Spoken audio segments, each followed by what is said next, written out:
ముఖ్యమంత్రి చంద్రబాబు మాట్లాడుతూ జిల్లాల వారీగా ఎమ్మెల్యేలు, ఎంపీలు, ఎస్పీ, కలెక్టర్లతో ఉమ్మడి సమావేశం నిర్వహిస్తాం. పొలిటికల్ గవర్నెన్స్ లో భాగంగా ఎమ్మెల్యేల గౌరవాన్ని పెంచుతాం. నియోజకవర్గాల పెండింగ్ పనులు గుర్తిస్తే ప్రాధాన్యత క్రమంలో పూర్తి చేద్దాం. మనం చేసే అభివృద్ధి కార్యక్రమాలు ఫలితాలను ఇస్తున్నాయి. మనం ఇంకా పూర్తిగా కోలుకోలేదు, కానీ వ్యవస్థలను గాడిన పెట్టాం. కేంద్రం, రాష్ట్ర ప్రభుత్వాలు ఆయా నియోజకవర్గాల్లో చేసిన పనులను ఎమ్మెల్యేలు ఓన్ చేసుకోవాలి. అసెంబ్లీ సమావేశాలను సభ్యులు సీరియస్ గా తీసుకోవాలి. ఉదయం 9 గంటల నుంచి మధ్యాహ్నం 1 గంట వరకు సభ్యులు అంతా సభలో ఉండాల్సిందే. నేను కూడా సభను పూర్తిగా ఫాలో అవుతా.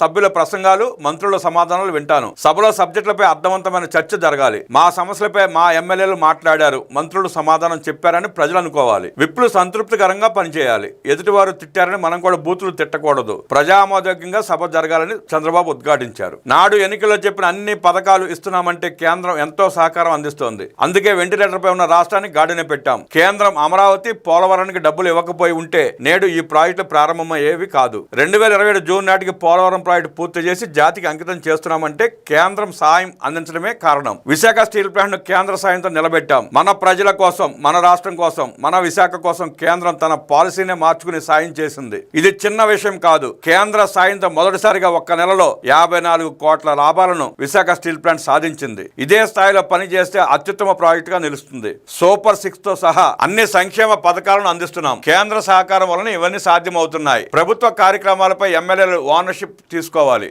అని సీఎం చంద్రబాబు దిశానిర్దేశం చేశారు. ఎన్డీఏ ఎల్పీ సమావేశంలో పాల్గొన్న వారిలో 90% నాటి వైసీపీ ప్రభుత్వ బాధితులేనని సభ్యులను ఉద్దేశించి ముఖ్యమంత్రి అన్నారు. నేడు నీతులు చెబుతున్న వైసీపీ నేతలు నాడు అధికారంలో చేసిన అరాచకాలను మర్చిపోయారని విమర్శించారు. వాళ్ల హయాంలో పవన్ కళ్యాణ్ విశాఖ వెళితే కనీసం కారు కూడా దిగనివ్వలేదన్నారు. హోటల్ గది నుంచి బయటికి రానివ్వకుండా అడ్డుపడ్డారని సీఎం గుర్తు చేశారు. తన అరెస్ట్ సమయంలో మద్దతుగా పవన్ కళ్యాణ్ హైదరాబాద్ నుంచి వస్తుంటే ఆయనకు అనేక అడ్డంకులు సృష్టించారని అన్నారు. విమానంలో వచ్చే అవకాశం లేకుండా చేశారని, రోడ్డు మార్గాన్ని కూడా రానివ్వలేదన్నారు. ఇలా అనేక ఇబ్బందులను ఎదిరించి కూటమి ఐక్యంగా నిలబడి ఎన్నికల్లో గెలిచిందని సీఎం వివరించారు. రాష్ట్రంలో ప్రతి రంగంలోనూ వృద్ధి నమోదైందని, విధ్వంసం నుంచి వికాసం వైపు పురోగతి సాధిస్తోందని ముఖ్యమంత్రి చెప్పారు. కూటమి ప్రభుత్వం 20 నెలల పాలనలో సాధించిన విజయాలు, చేపట్టిన అభివృద్ధి సంక్షేమ కార్యక్రమాలను ప్రజలకు వివరించాలని సూచించారు. అతి తక్కువ కాలంలో ప్రజలు మెచ్చే పాలన అందించామని, ప్రజా అవసరాలను గుర్తించి నిర్ణయాలు తీసుకున్నామని చెప్పారు. ఈ సందర్భంగా 20 నెలల కాలంలో కూటమి ప్రభుత్వం చేపట్టిన వివిధ సంక్షేమ అభివృద్ధి కార్యక్రమాలను ముఖ్యమంత్రి సమావేశంలో వివరించారు. ప్రతి ఎమ్మెల్యే, మంత్రి ఈ విజయాలను, ప్రభుత్వ కార్యక్రమాలను ప్రజలకు వివరించాలని,